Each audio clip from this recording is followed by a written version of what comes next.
하나님 말씀은 신약성경 누가복음 2장 12절에서 14절까지 보도록 합니다.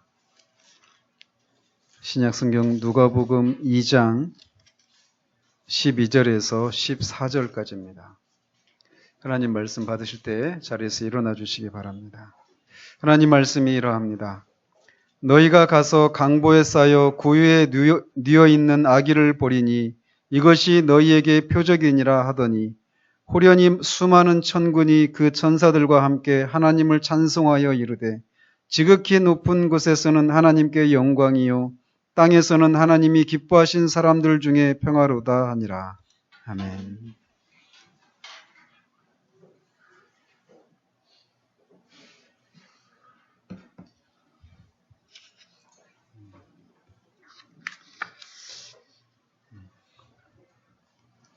오늘은 우리 교회가 설립이 된 지 세 번째 맞는 성탄절입니다.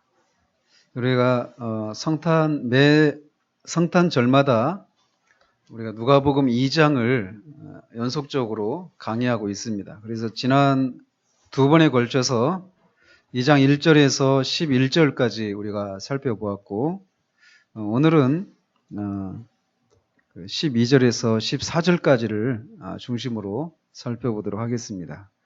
그래서 지난해에는 베들레헴의 목자들에게 큰 기쁨의 좋은 소식, 즉 복음을 전하기 위해서 주의 사자가 나타났는데 그가 전한 큰 기쁨의 좋은 소식이란, 즉 복음이란 무엇이냐면 그리스도가 나셨다라는 것이었어요. 그러면서 왜 그리스도가 나신 것이 기쁨인가? 라고 하는 내용을 우리가 살펴봤습니다.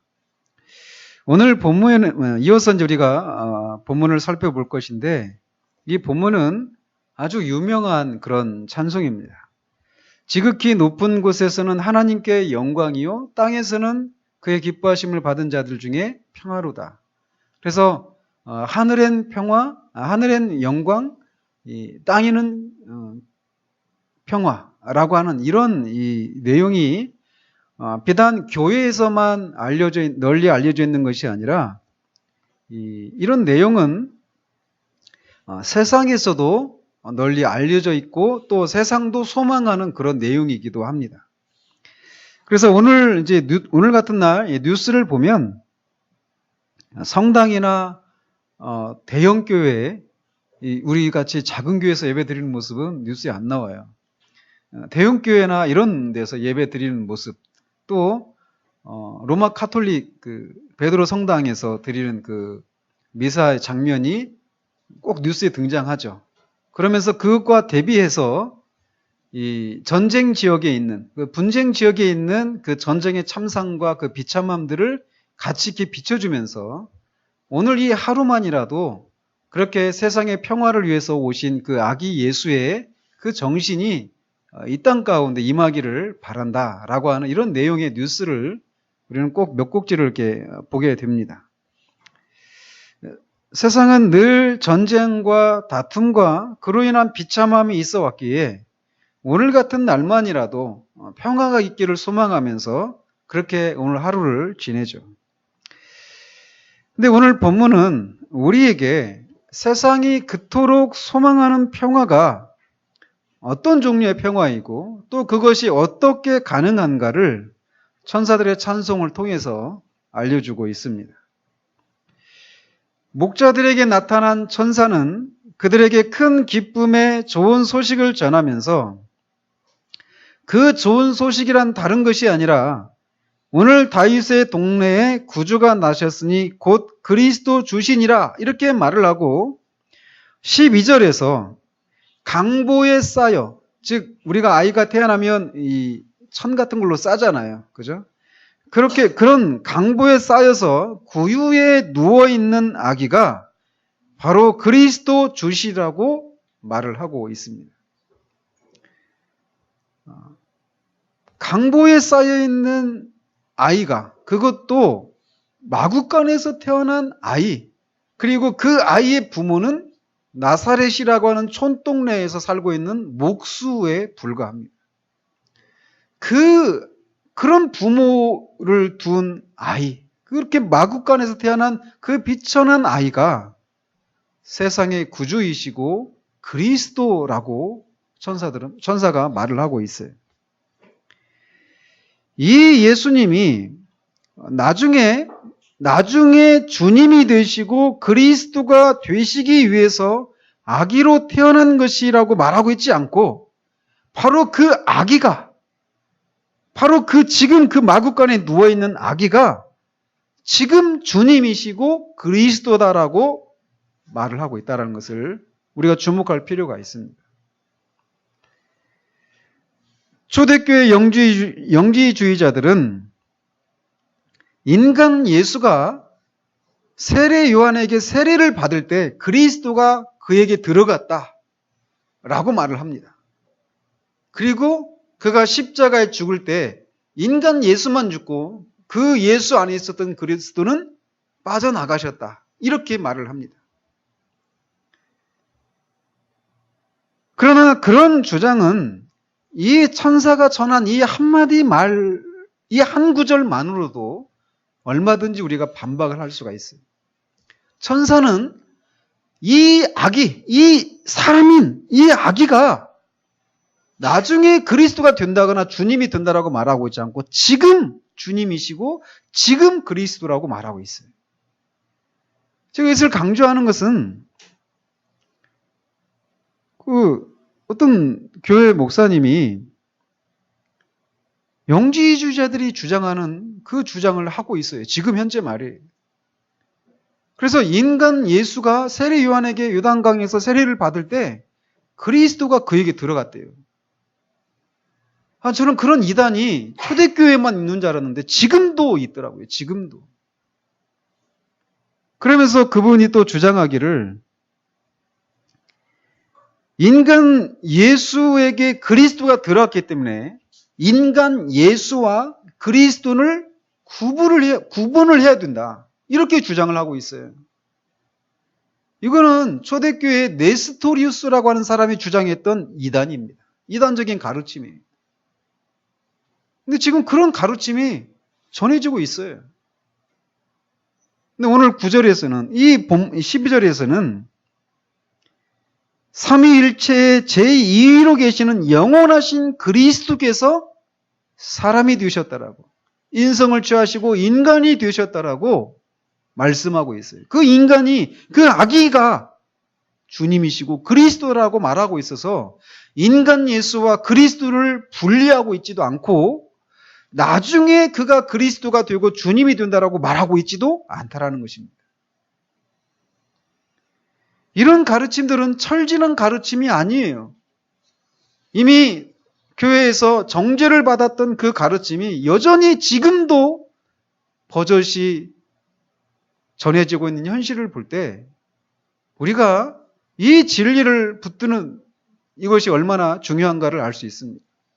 어제도 우리가 수협에 나오셨던 분은 우리가 살펴봤지만 교회가 잠식당하지 않도록 하기 위해서 우리는 싸워야 된다는 얘기를 했잖아요. 이런 진리로 인해서 교회가 잠식당하지 않도록 싸워야 됩니다. 이렇게 한 천사가 목자들에게 주님이 오셨다는 소식을 모두 이렇게 전하고 나자 호련히, 이거는 갑자기라고 하는 뜻입니다. 갑자기 수많은 천군 천사들이 나타나서 하나님을 찬송하고 있습니다. 모세의 율법에 보면 어떤 사건이 진짜 사실인가 아닌가를 증명하기 위해서 두세 사람의 증인이 필요하다라고 말을 합니다. 그래서 두세 사람의 증인이 이 어떤 사건이 이게 진실입니다. 이렇게 말을 하면 그 사건이 진실로 입증이 된단 말이죠.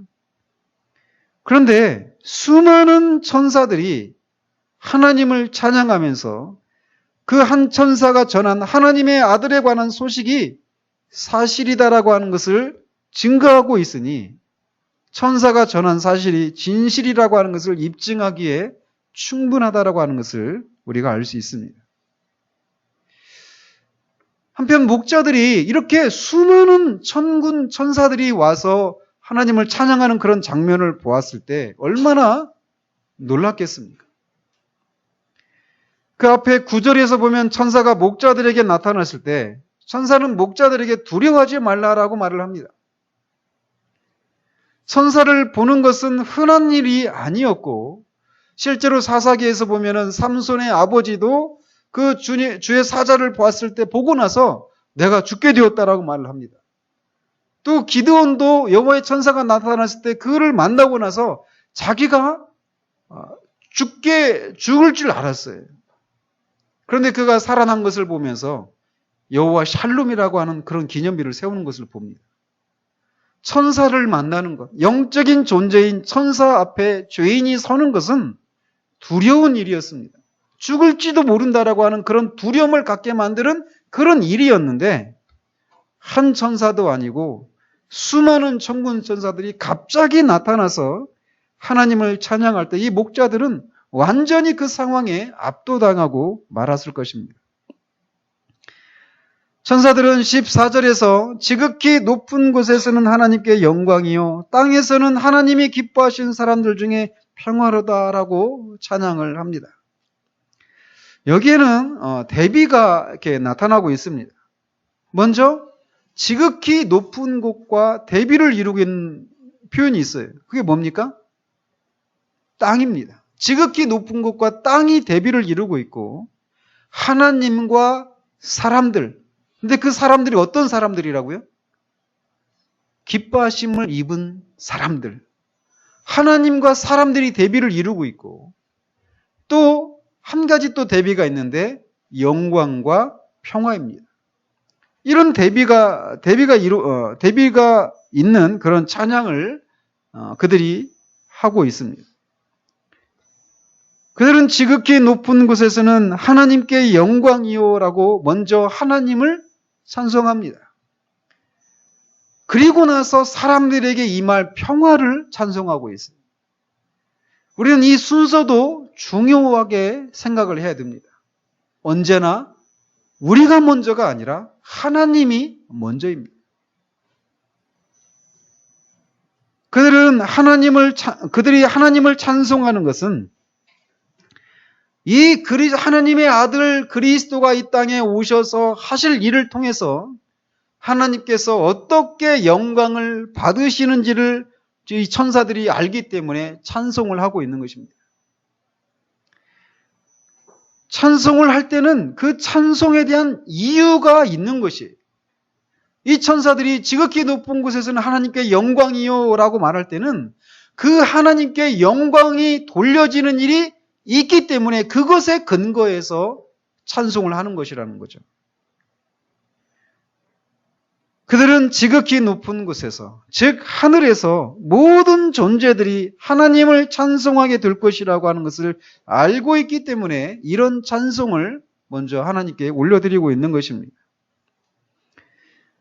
그런데 먼저 이 찬양의 내용을 살피기 전에 이 찬양을 하고 있는 천군 천사들에 대해서 몇 가지 살펴보도록 합니다. 이 천사들은 그리스도께서 성육신 하시기 이전에 하늘에 함께 있었기 때문에 그리스도의 영광과 부요함과 그의 주권에 대해서 누구보다도 잘 알았던 존재들이었습니다. 또 그들은 그리스도가 자신들을 존재하게 하신 분이시고 또 그들을 붙들고 계신 분이시며 영존하시는 분이시고 모든 존재의 근원이시라고 하는 것도 그들은 알고 있습니다. 또한 그들은 인간의 타락에 대해서도 알고 있습니다. 그리고 하나님께서 그렇게 타락한 인간을 구원하실 길을 그의 아들을 통해서 마련하셨다라고 하는 것도 알고 있습니다. 예를 들어서 주님이 잉태하시기 전에 천사 가브리엘이 요셉에게 나타나서 이렇게 말을 합니다. 그 아이가 이제 마리아의 몸에서 아이가 태어날 것인데 이름을 예수라 하라. 이는 그가 자기 백성을 그들의 죄에서 구원할 자이심이라 라고 요셉에게 말을 합니다. 그러니까 이 가브리엘 천사도 하나님께서 그의 아들을 통해서 하나님의 택하신 백성들을 구원하실 것이다라고 하는 것을 알고 있었단 말이죠.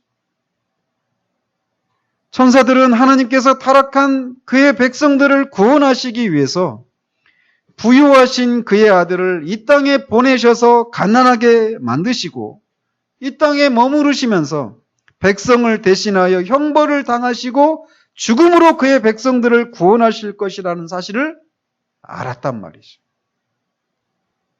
이 구원의 방법에 대해서 정확하게 알지는 못했을지 모르지만 분명한 것은 이 천사들은 하나님께서 그의 의로우심을 해치지 않으시면서도 그의 독생자를 아끼지 않으시는 방식으로 하나님의 백성들을 구원하시는 것을 통해 나타난 이 하나님의 사랑에 압도당해서 그런 압도당한 채로 이 찬양을 하고 있을 것입니다. 천사들은 구원을 이렇게 찬양하고 있는 이 천사들은 타락한 천사들이 아니기 때문에 구원을 필요로 하지 않는 그런 존재들입니다. 그래서 그들은 하나님을 대적하는 원수들을 당신의 독생자를 아끼지 않으시는 이런 하나님의 사랑에 대해서 우리가 아는 방식으로 알지는 못했을 거예요. 그렇기 때문에 베드로 사도는 1장 12절에서 이 천사들이 그 구원에 대해서 살펴보기를 원한다라고 하는 것을 말하고 있습니다.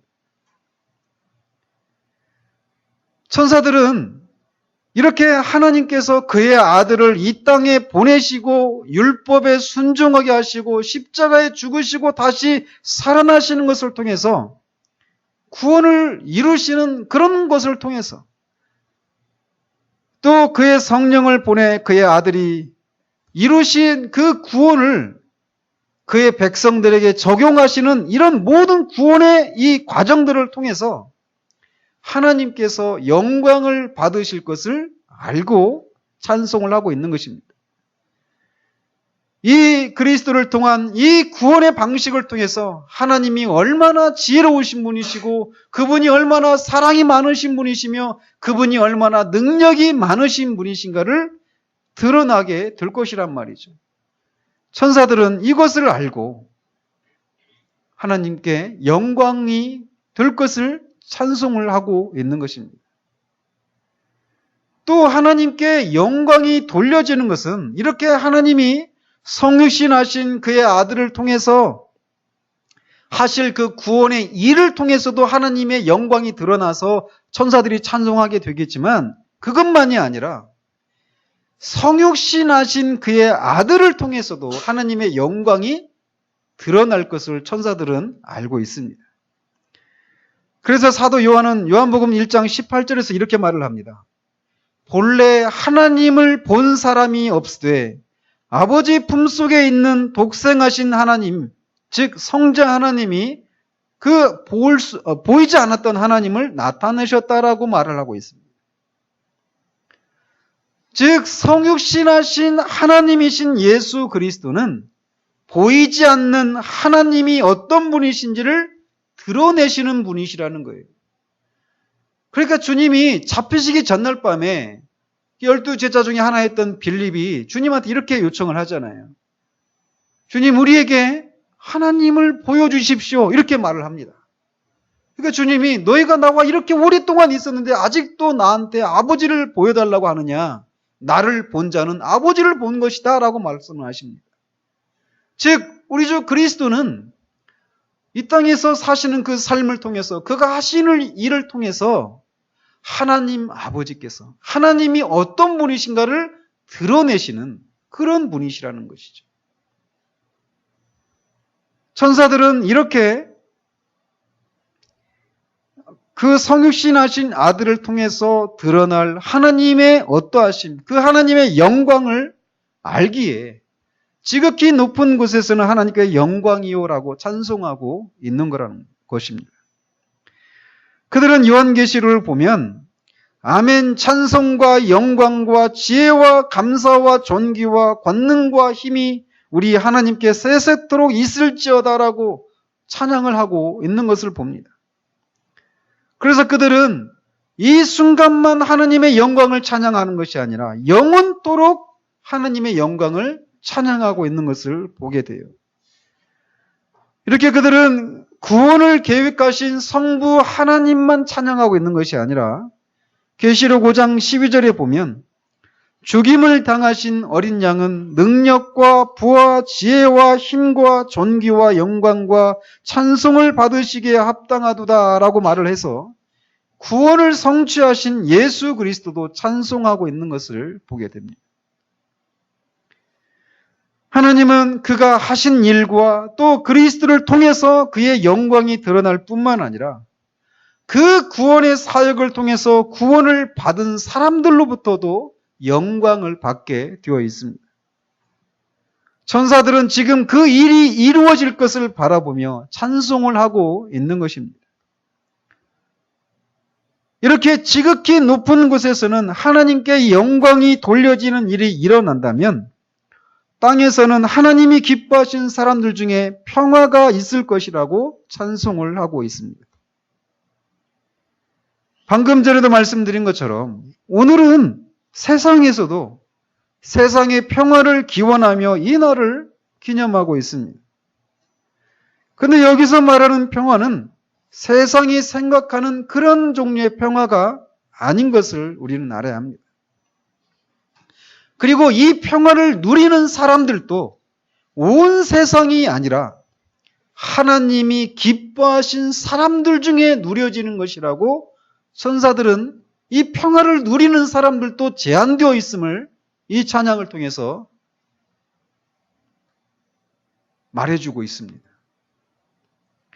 종교다원주의가 팽배한 이때에 예수 그리스도께서 택하신 자들을 위해서 죽으시고 택하신 자들을 위해서 다시 살아나셨다는 것만을 말하면 편협하고 신사적이지 못한 독불장구와 같은 사람으로 여겨지는 시대입니다. 그러나 성경은 흔들림 없이 확고하게 이 사실을 선포하고 있습니다. 천사들은 한때 그들과 동료였던 타락한 천사들을 위해서 하나님의 아들이 이 땅에 보냄을 받지 않았다라고 하는 것을 알고 있습니다. 뿐만 아니라 그들은 이 세상의 모든 사람을 위해서 그리스도가 죽으시고 다시 사시기 위해 이 땅에 보냄을 받지 않았다라고 하는 것도 알고 있습니다. 가브리엘이 요셉에게 나타나서 예수라고 하는 이름이 그의 백성들을 그들의 죄로부터 구원을 자라고 하는 것을 의미한다라고 말해 주었던 것처럼 또 오늘 본문에서도 하나님이 기뻐하신 사람들 중에 평화가 있을 것이라고 하는 말로 이 평화가 임하는 사람들은 특정한 사람들이라고 말하고 있다라는 거예요. 한편 여기서 말하는 평화라고 하는 말은 헬라어 원어를 보면 에이레네라고 하는 말입니다. 그래서 이 헬라어의 에이레네, 이 평화에 해당되는 히브리어 단어가 아주 유명한 단어가 있어요. 이게 뭐냐면 샬롬이라고 하는 단어예요. 히브리어로는 샬롬이라고 말하고 헬라어로는 에이레네라고 말을 합니다. 그래서 이 두 단어들이 성경에서 평강, 평화 또는 화목, 화평 이런 의미로 이런 것으로 우리말로 이렇게 번역이 되었습니다. 그래서 이 말은 전쟁이 없는 거 또는 어떤 고통이 없는 거 이런 의미도 있습니다.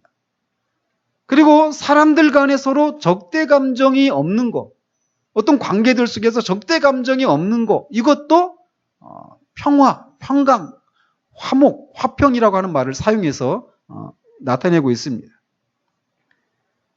그러나 그런 의미뿐만 아니라 이 의미는 더 넓은 개념으로 우리가 인간으로서 살아가는 그 삶을 유지하는 데 있어서 필요로 하는 그런 총체적인 행복과 평안을 의미합니다. 그런데 이런 것이 하나님의 기뻐하심을 입은 자들에게 있다라는 거예요. 그렇다면 왜 그리스도께서 오신 것이 하나님의 기뻐하심을 입은 자들에게 예일이네가 되는가? 평화가 되는가? 그것을 먼저 에베소서 2장 14절에서 이렇게 말을 합니다. 그는 우리의 화평이신지라 둘로 하나를 만드사 원수 된 것 곧 중간에 막힌 담을 자기 육체로 하시고 라고 말을 합니다.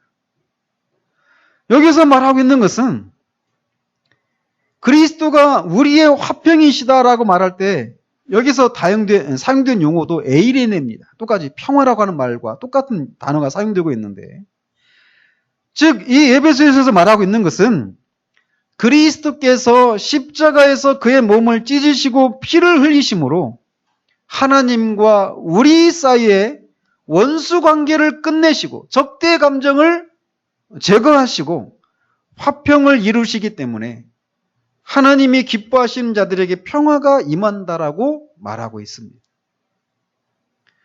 성경은 그리스도 밖에 있는 우리들을 가리켜서 하나님과 원수다라고 말을 합니다. 우리도 다 그리스도 밖에 있었던 사람들이었어요. 그렇게 그리스도 밖에 있었던, 즉 그리스도와 아무런 관계가 없었던 그런 상태 가운데 있는 그런 사람들을 가리켜서 성경은 하나님과 원수다라고 말을 합니다. 그래서 우리는 우리의 마음에 하나님을 두기 싫어하고 하나님의 진노 아래 있다라고 말을 하고 있어요.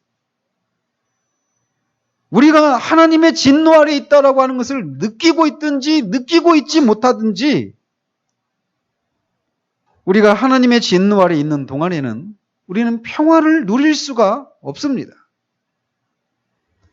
특별히 우리가 심판을 받아 마땅한 존재라고 하는 것을 느끼고 있다면 평화를 누리는 것은 더더욱 불가능합니다.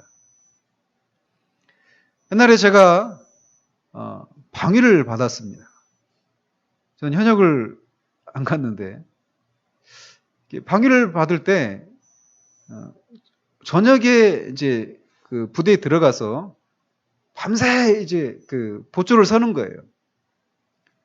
그리고 아침에 이렇게 나왔거든요. 그리고 그날은 쉬고 다음날 저녁에 들어가고. 국가 기밀인데 제가 말을 합니다. 30년 정도 지났으니까. 근데 어느 날 이렇게 아침에 나왔어요. 그날 또 퇴근하고 버스를 기다리는데 우리끼리 이제 앉아가지고 길거리에서 이 돈으로 이제 돈 타먹기를 하고 있었어요. 근데 그거 하다가 선임하사한테 걸렸어요. 우리는 퇴근하는 길이고 그분은 이제 출근하는 길인데 걸린 거예요. 그리고는 우리한테 너희들 내일 들어올 때 보자 하고 그분은 들어갔어요. 그리고는 이제 버스 타고 집에 왔는데 오락실에 들어가서 오락을 하는데 평상시에 제가 오락을 되게 잘했거든요. 그래서 그 당시 유행했던 그 오락 프로그램 중 하나가 트윈 코브라라고 하는 게 있었어요. 저는 그거 50원인가 100원 넣으면 몇 판이고 돌았습니다. 끝까지. 그러니까 제가 하고 나면 뒤에 사람들이 막 서 있어요. 구경하느라고. 아주 멋지게 하거든요, 제가. 근데 그 피를 이어받았는지 지성이가 아주 게임을 좋아해요. 근데 평상시에 제가 그렇게 게임을 잘했거든요. 그 게임을. 근데 그 선임하사가 너희들 내일 들어와서 보자. 이 말을 듣고 나니까 100원이면 몇 시간 동안 하는 그 게임을 그날은 막 얼마나 많이 돈을 넣었는지 몰라요. 게임이 안 돼요. 마음 평화가 없으니까. 우리가 하나님의 진노 아래 있다라고 하는 것을 알게 되면 우리는 결코 마음의 평화를 누릴 수가 없습니다. 근데 주님이 그렇게 원수되었던 하나님과 원수되었던 우리를 하나님과 우리 사이에 막혀있는 그 담을 자신의 몸을 찢으시고 피를 흘리시는 것을 통해서 허물으셨다라는 거예요. 그래서 하나님과 우리 사이를 화목하게 하셨다라는 거죠. 이 평안은 그렇게 그리스도를 통해서 하나님과 원수되어서 적대 감정을 가지고 있었던 그런 것들을 제거하고 하나님과 화평을 이룰 때 누릴 수 있는 것이라는 것이. 하나님과 바른 관계를 맺고 있는 사람을 가리켜서 성경은 의인이라고 하는 말을 사용해서 표현을 합니다. 이와 반대로 하나님과 바른 관계를 맺고 있지 않는 사람을 악인이라고 표현합니다. 비록 그가 세상적인 관점에서는 도덕적으로 바른 삶을 살고 있다고 하더라도 그가 하나님과 바른 관계를 맺고 있지 않다면 그는 악인이다라고 성경은 말을 하고 있어요. 그런데 성경은 이 악인에 대해서 이사야서 57장 21절에서 이렇게 말을 합니다. 악인에게는 평강이 없다, 샬롬이 없다, 에이레네가 없다라고 말을 합니다. 그러니까 세상에 수많은 사람들이 마음의 평안을 누리기를 원하지만 그래서 그것을 얻고자 하여도 얻지 못하는 것은 이 마음의 평안이 그리스도를 통해서 하나님과 바른 관계를 맺을 때에만 가능한 것인데 다른 것들 속에서 찾고 있기 때문에 그 평안을 얻을 수가 없다라는 것입니다.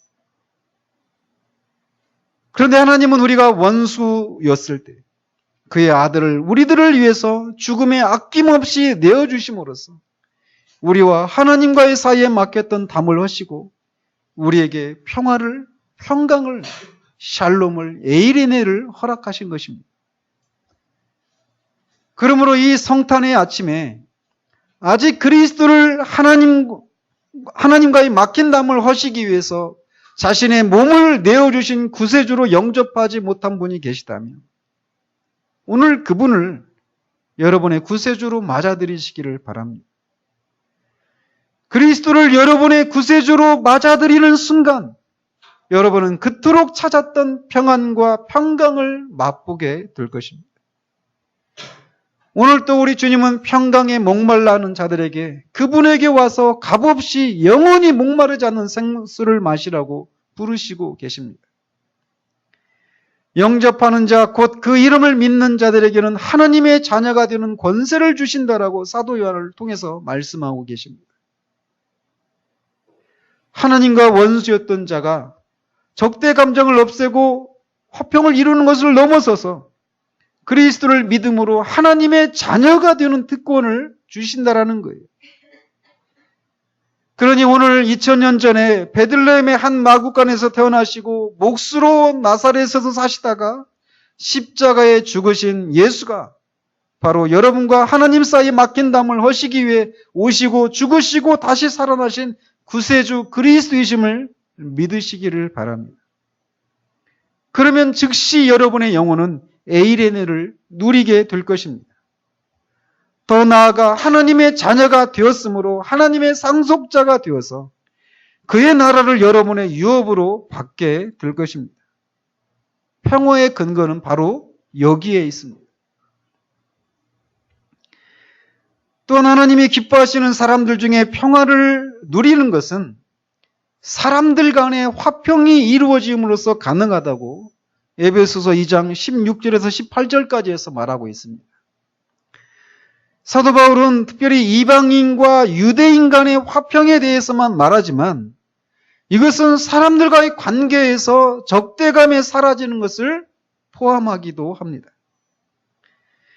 그리스도를 믿음으로 하나님과 화평을 이룬 사람들은 이제 다른 사람들과의 적대 관계를 끝내고 화평을 이룸으로써 평화를 누리게 된다는 거예요.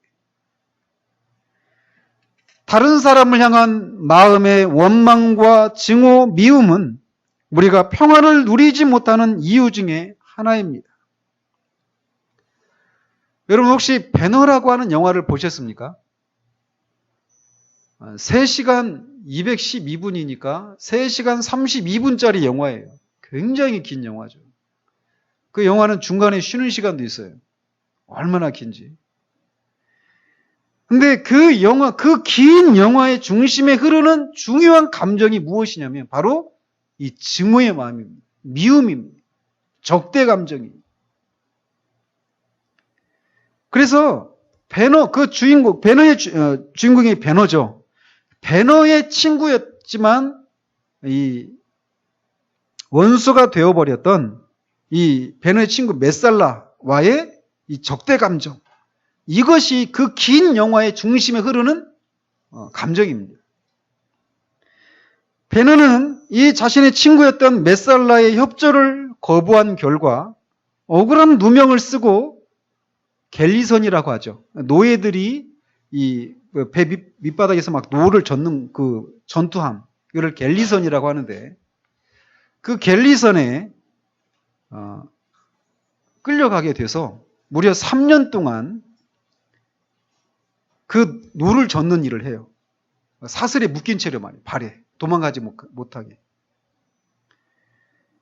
그 일은 엄청나게 힘든 일입니다. 그래서 대부분 오래 살지를 못해요. 그래서 새로운 노예로 교체되고 하는데 배너는 무려 3년을 버텨냅니다. 그런데 배너가 타고 있던 그 배에 아리우스라고 하는 그 로마의 원로 그 집정관이 이제 전투를 위해서 그 배에 타는데, 아리우스가 그 배너를 딱 보면서 배너의 눈빛 속에서 증오의 감정을 읽어내고 그를 주목하면서 이렇게 말을 합니다. 증오는 삶의 원동력이기도 하지, 또 힘을 실어주기도 한다. 이렇게 말을 합니다. 즉, 배너가 그렇게 고된 순간을 버티고 살아남을 수 있었던 것은 그가 반드시 살아서 자신의 원수인 이 메살라를 죽이고야 말겠다라고, 복수하고야 말겠다라고 하는 그 증오의 감정이 이 배너로 하여금 그렇게 힘든 그 고통을 이겨낼 수 있도록 해 주었다라는 거예요. 그 아리우스의 말처럼 증오라고 하는 것, 미움이라고 하는 것은 때로는 사람이 살아가는 삶의 원동력이 되기도 하는 것이 실상입니다. 어쨌든 배너가 그 고통을 이길 수 있었던 원동력이 바로 그 복수심, 증오심이었어요. 근데 아무튼 우여곡절 끝에 그가 그 아리우스의 양자가 되고 결국 다시 예루살렘으로 돌아와서 메살라를 만납니다. 그리고 배너에서 아주 유명한 장면이 있죠. 그 전차 경기 있죠. 그 전차 경주를 하면서 메살라가 죽죠. 메살라가 죽었지만 배너의 마음에 평화가 없어요. 그의 삶을 지탱해 줬던 원동력이기도 했던 그 메살라를 향한 증오심, 복수심, 그것 때문에 그가 버텨내고 결국은 그 메살라를 죽이기도 했지만 그의 마음엔 평화가 없어요. 그런 그에게, 그가 사랑하는 여인이었던 에스더라고 하는 여인이 이 베너에게 나사렛 예수를 소개시켜 줍니다. 그러면서 이 예수님의 그 산상수훈의 메시지를 베너에게 얘기를 해줘요. 긍휼히 여기는 자는 복이 있나니, 화평하게 하는 자는 복이 있나니 그가 하나님의 자녀라 일컬음을 받을 것이며, 이런 메시지를 전합니다. 그러니까 이 미움의 감정을 버리라는 거예요. 긍휼히 여기고 화평하게 하는 그런 사람이 되라고 말을 합니다. 그러나 베너는 그 메시지를 거부합니다. 그러다가 우여곡절 끝에 그 베너의 이 어머니랑 여동생이 문둥병에 걸립니다. 나병이. 그래서 이제 마지막 희망으로 이 나병 환자인 자신의 어머니와 그 여동생을 데리고 예수님께로 가요. 근데 가는 날이 장날이라고. 하필 그날이 예수님이 십자가에 죽으시는 날이에요. 그전에도 그에게 여러 차례 예수님을 소개했는데 그 거부하고 가지를 않았다가 그 여동생이 특별히 나병에 걸려가지고 죽어가고 있었거든요. 그런 상황이 되니까 이제는 뭐 마지막 희망으로 그 예수님에게 찾아갑니다. 근데 결국 죽고 말아요.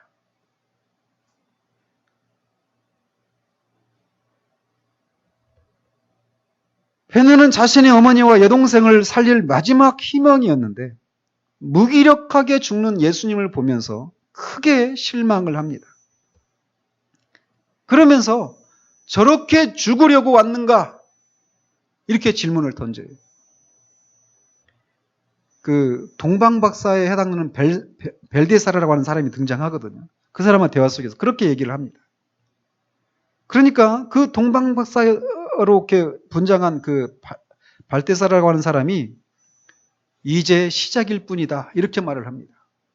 저는 그 대사를 막 보면서 되게 감동을 받았어요.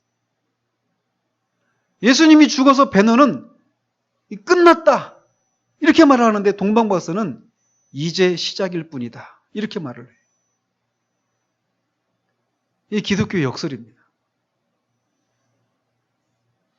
3시간 32분짜리 영화를 제가 다 얘기하려면 시간이 너무 부족해요. 그러니까 오늘 오후에 집에 가셔서 한번 보십시오. 그 유튜브에 있습니다. 공짜로 볼 수 있어요. 근데 그 배너가 그 주님이 십자가에 달려 죽는 그 모습을 보면서 배너의 어머니가 이렇게 말을 합니다. 십자가에 세상의 고통을 짊어지신 것 같구나 이렇게 말을 합니다. 그리고 이제 그 어머니와 여동생이 나병에서 고침을 받아요. 예수님이 죽으셨는데. 그리고 더 놀라운 것은 배너가 그 십자가의 처형 장면에서 이제 집으로 돌아옵니다. 돌아오는 배너의 얼굴이 변화가 있어요. 그의 마음에 평화가 찾아왔어요. 어떻게 평화가 찾아왔느냐? 그가 집에 와서 그 에스더에게, 사랑하는 여인이 에스더에게 이렇게 말을 합니다. 주님이 죽는 그 순간에도 저들의 죄를 용서해 주십시오. 저들이 하는 것을 알지 못합니다. 라고 하는 그런 말을 하면서 죽으셨다는 거예요. 죽어가는 순간에도 그 용서의 말을 하시고 죽으시더라는 거예요. 그거를 배너가 듣고 온 겁니다. 그거를 들으면서 그 마음에 변화가 일어나는 거예요. 그러면서 그가 하는 말이 아주 멋진 대사를 해요.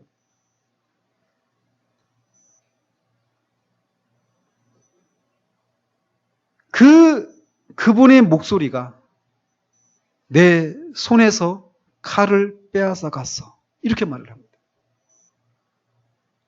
배너는 그 마음속에 칼을 품고 살았던 거예요. 마음에 칼을 품고 살았다는 얘기는 미움의 감정, 증오의 감정, 적대 감정을 말하는 겁니다. 근데 그거를 예수님이 죽어가시면서 자신을 십자가에 못 박고 죽이는 그 사람들을 용서해 달라고 하는 그런 기도를 하나님 아버지 앞에 올리는 그것을 들으면서 그 마음에 쥐고 있었던 그 칼을 그도 떨어뜨리게 된 거예요. 그러면서 마음의 평안을 누리게 된 것입니다. 맞습니다. 우리의 마음에 다른 사람을 향해서 증오와 미움의 감정을 가지고 있는 동안 우리는 평화를 누릴 수 없습니다. 아내를 향해서, 남편을 향해서, 자녀를 향해서, 부모를 향해서, 다른 사람들을 향해서 마음의 미움과 증오의 감정이 자리하고 있는 동안 우리는 평화를 누릴 수 없습니다. 아무리 하나님 앞에 열심을 내고 있어도 이 증오와 미움의 감정은 마치 이 큰 예두벌로 이 풍선이 가스가 가득 차서 막 하늘로 올라가려고 하다가 그 예두벌론을 묶고 있는 그 큰 밧줄이 턱턱 잡아당겨서 공중으로 더 이상 비상하지 못하게 하는 것처럼 이 줄이 끊어지지 않는 한 예두벌론이 공중으로 비상하지 못하는 것처럼 아무리 하나님을 더 깊이 알고 그분을 더 깊이 사랑하고 그분을 닮아가려는 일에 열심을 내어도 이 미움과 증오의 감정은 우리를 끊임없이 영적인 침체로 잡아 끌고 신앙의 진보에 장애가 되고 맙니다. 그렇기 때문에 우리 주님은 예물을 제단에 드리려다가 거기서 네 형제에게 원망 들을 만한 일이 있는 것이 생각나거든 예물을 제단 앞에 두고 먼저 가서 형제와 화목하고 그 후에 와서 예물을 드리라고 하십니다. 또한 이브리서 기자는 모든 사람과 더불어 화평함과 거룩함을 따르라. 이것이 없이는 아무도 주를 보지 못하리라 라고 합니다. 그러므로 평화는 이 에이린에는 하나님과 화목을 이루는 것을 통해서만 가능할 뿐만 아니라 다른 사람들과의 관계에서 미움과 증오의 감정을 내려놓고 그와 화목하는 것을 통해 가능한 것이라고 하는 것을 명심해야만 합니다. 풀지 못한 숙제처럼 이것이 늘 자신을 따라다니는 동안에는 그 마음의 평화가 없습니다. 그러니 다른 사람들과 화목하십시오. 자신을 거스르는 원수들을 사랑하신 주님의 사랑을 생각하고 주님처럼 그들을 용서하십시오. 마음에 있는 칼을 내려놓으십시오. 그러면 마음의 평화가 찾아올 것입니다. 우리 주님은 우리가 하나님과 화목하고 다른 사람들과 화목을 이룸으로 에이레네를 누리도록 하시기 위해서 이 땅에 오셨습니다. 그것을 이루시기 위해 오늘 우리가 성찬을 통해서 그의 죽음을 기념하는 것처럼 또 베너가 그 영화 속에서 말하는 것처럼 이것을 위해서 오셨던가? 이렇게 죽기 위해서 오셨는가? 그렇다라는 것입니다. 죽음을 통해서 하나님과 화목을 이루도록 하기 위해서 다른 사람들과의 화목을 이루도록 하시기 위해서 이 땅에 오셨다라는 거예요. 그러므로 그의 사랑을 덧입은 하나님의 사람들이요. 이제 그가 우리를 용서하신 것처럼 다른 사람을 용서하십시오. 마음의 칼날을 내려놓으십시오. 그러면 세상이 알 수도 또 줄 수도 없는 평안이 밀려올 것입니다. 영적으로 더 비상하기를 원하지만 그렇게 하지 못했던 그 줄이 마침내 끊어지고 하나님을 향해 더 비상하게 될 것입니다. 천사들은 이것을 찬송하고 있습니다. 이 성탄의 아침에 이 천사들의 찬송에 동참하는 우리 모두가 되어지기를 우리 주님의 이름으로 축원드립니다. 하나님 아버지 감사합니다.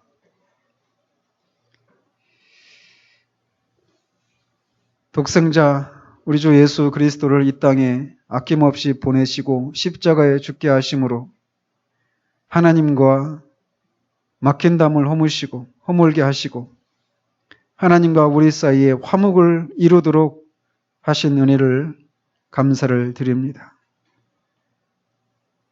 더 이상 하나님을 향하여서